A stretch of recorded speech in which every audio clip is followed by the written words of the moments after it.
Hello and welcome to White Glove Reviews. In this video, what I wanted to do is I wanted to talk a little bit about Splinterlands, and I wanted to provide some general information for a potential Splinterlands player. I've seen people talk about, the concept of free to play and all that stuff. And what I wanted to do in this video is I just wanted to give a more realistic overview of what to expect from Splinterlands. So the way Splinterlands is set up is Splinterlands is an NFT trading card game. And an NFT, which stands for non-fungible token, is a crypto-based, unique digital object. And trading card games are games like Magic the Gathering, Pokemon, etc., Yu-Gi-Oh, that kind of thing. So Splinterlands is basically a digital equivalent of a trading card game. And you've probably seen Splinterland, if you've been looking into Splinterland, you've probably seen Splinterland where people talk about play to earn.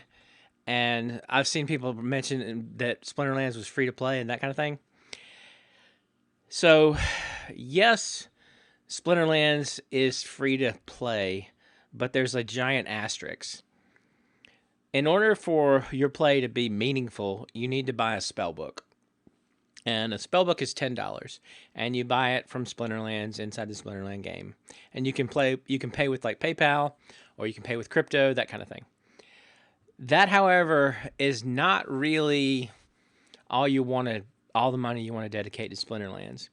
And the reason I say this is because once you buy the spell book, it's possible to play, and it's possible to participate in the play to earn side of things, where you can win their in-game equivalent of digital currency as you're winning battles and that kind of thing.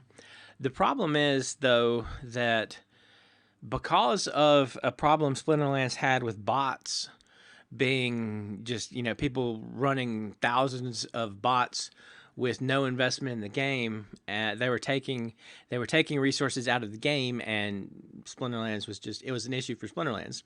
So what they've done is Splinterlands, the play to earn side of things, is broken up into leagues. There's a Bronze League, a Silver League, Gold, Diamond, and Champion League. And Bronze League is the one you can most easily play for practically no investment. And the issue, though, is what they did is they drastically reduced the rewards you can get from that to the point where bronze is kind of pointless. There's a YouTube player named Aftersound Gaming, and I'll include a link in the description below. He's done a series of videos where he started an account about a month and a half ago at the time of making this video, and he just bought the spell book and added nothing to it, and he's done decently. I think you can check his videos, but I think he's maybe turned his $10 investment into about $100. But part of the problem is he started before the big nerfs they did to stop the bots from being profitable, and so it's far worse than that now. So what I suggest, if you're planning to realistically embrace Splinterlands, is instead of treating it like a free-to-play game, or instead of treating it like just a $10 game like an app, treat it like one of the AAA games, or like a game, an Xbox or a PlayStation game, where plan on spending $50 or $60.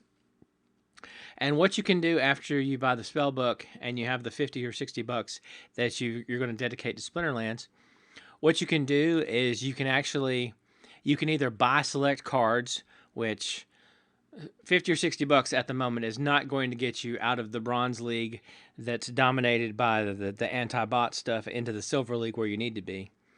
But it'll get you some select cards. And the other part is what you can do is Splinterlands has an option where you're able to rent cards. And so what you can do is you can rent enough cards to get you into Silver League, and then your play will be much more meaningful and much more rewarding. And depending upon how well you do, my experience is that my rentals, when I rent something to play in Silver League, if I do decently, it more than covers the cost of the rentals, and I make some currency or cards or whatever as profit. So I would say don't expect Splinterlands to be, the magic solution where you play a game and they just give you piles and piles of money for no investment. What you should probably expect, what you should expect is expect to put some money into Splinterlands, and the more money that you put into Splinterlands, the more productive your Splinterlands gaming and generally more profitable it should be. So I don't intend this to be any kind of like downer or discouragement to playing Splinterlands. I just wanted to talk about more realistically what to expect. And so, like, don't expect a free to play game. You can play it for free, but it's, there's not really going to be any benefit. The rewards are negligible. So think of it more as a AAA game that might make you some money in the long run. That's my best advice for how to treat Splinterlands going forward. Anyway, if any of y'all have any questions, please let me know in the comments. And if you want to check Splinterlands out, I'll include my referral link in the description. I think if you use the referral link and you buy the spell book, I get like a nickel or I get 50 cents in in-game credits or something like that. Anyway, and if you have any questions, again, down in the comments. And if you've enjoyed this video, please like and subscribe. And I hope y'all have an excellent day.